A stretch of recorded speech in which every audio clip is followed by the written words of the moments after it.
Hello friends, welcome to my channel. ఈ video నేను పరోటా చేసి చూపిస్తున్నానండి. చాలా ఈజీ ప్రాసెస్లో ఒక బౌల్ తీసుకొని అందులో గ్లాస్ పిండి వేసాను, తగినంత సాల్ట్, కాస్త ఆయిల్ వేసుకోవాలి. వేసి మెల్లగా ఒకసారి చేతితో కలుపుకోవాలండి, ఎందుకంటే సాల్ట్ ఆయిల్ మొత్తం పిండిలో మిక్స్ అవ్వాలి. ఆ తర్వాత వాటర్ కొన్ని పోసుకుంటూ తడపాలండి. ఎప్పుడైనా మీరు చపాతీ కానీ పరోటాస్ కానీ చేసేటప్పుడు ఈ విధంగా వాటర్ని ఒకటేసారి వేసి తడపాలి. నేను ఇలాంటి టిప్ ఎన్నో చెప్తానండి, చూస్తూ ఉండండి నా ఛానల్ కదా. పిండిని ఇలా మరీ గట్టిగా కాకుండా మెత్తగా కాకుండా తడుపుకొని ఈ విధంగా కాటన్ క్లాత్ కప్పి ఉంచుకోవాలి. ఆ తర్వాత మనం స్టఫింగ్ కోసము ఆలూని ఇక్కడ నేను ఉడికించి పెట్టుకున్న ఆలూని మ్యాచ్ చేసుకొని ఆ తర్వాత అందులో ఏంటంటే మీరు సన్నగా తరిగిన పచ్చిమిర్చి, సన్నగా తరిగిన ఉల్లిపాయ ముక్కలు, ఆ తర్వాత కొంచెం జీలకర్ర పౌడర్, అది వేయడం వల్ల చాలా టేస్ట్ వస్తుందండి.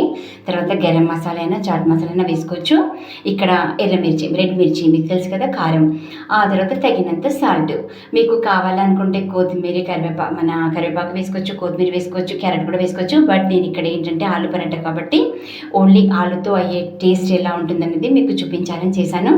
చాలా బాగుంటుందండి. ఈ విధంగా మొత్తం కలిసే విధంగా కలుపుకోవాలి. ఆ తర్వాత ఈ విధంగా ఉండలు వచ్చే విధంగా ఉండాలి. మీరు వాటర్ ఎట్టి పరిస్థితుల్లో పోయకూడదు. చూసారు కదా, ఇప్పుడు పిండిని మినిమం హాఫ్ అన్ అవర్ నాననివ్వాలి. ఆ తర్వాతనే మీకు చాలా సాఫ్ట్గా వస్తాయండి. నోట్లో వేసుకుంటే కరిగిపోతాయండి, అంత టేస్ట్గా ఉంటుంది పరోటా.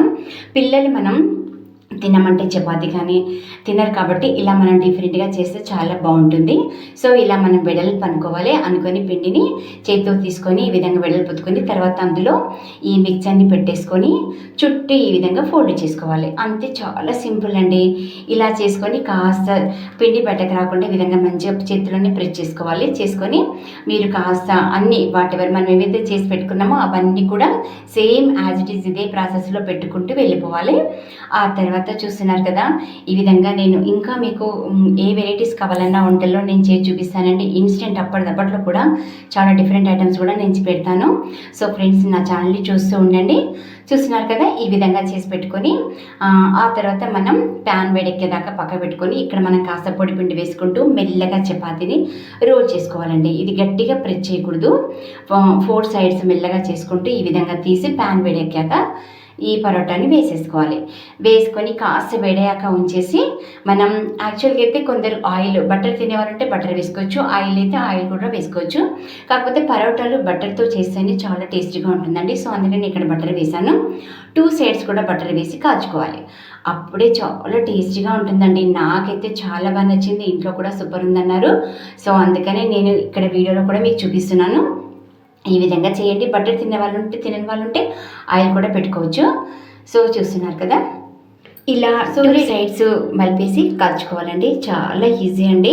సో పరోటాలు రెడీ అయిపోయాయండి. చూసారు కదా, చూస్తుంటేనే వావ్ అనిపిస్తుంది. ఎంతో లుక్, టేస్ట్ కూడా అంతే బాగుందండి. నాకైతే చాలా బాగా నచ్చాయి. చూసారు కదా నా ఎక్స్ప్రెషన్స్ ఎలా ఉన్నాయో. ఇట్లా చేతిలో వేసుకుంటేనే కరిగిపోతుంది, నోట్లో వేసుకుంటే కూడా హాయ్ అనిపిస్తుందండి. సో ఫ్రెండ్స్, ఈ వీడియో కనుక మీకు నచ్చినట్టయితే లైక్ చేయండి, షేర్ చేయండి, సబ్స్క్రైబ్ చేయని వాళ్ళు ఉంటే సబ్స్క్రైబ్ చేయండి. Thanks for watching.